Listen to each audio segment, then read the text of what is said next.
Definite ആർട്ടിക്കിളിൻ്റെ 10 പ്രയോഗങ്ങൾ നമ്മൾ നേരത്തെ ആദ്യത്തെ ഷോർട്സിൽ നൽകിയിട്ടുണ്ട്.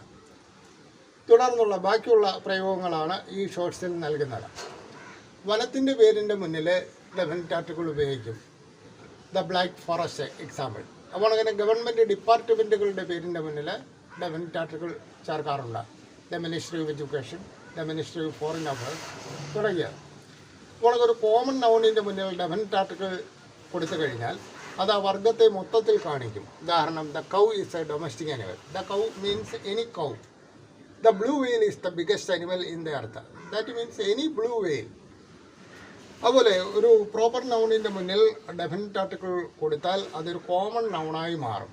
ഉദാഹരണം, Kalidasa is the Shakespeare of India. That means Indian Shakespeare ആണ് കാളിദാസ.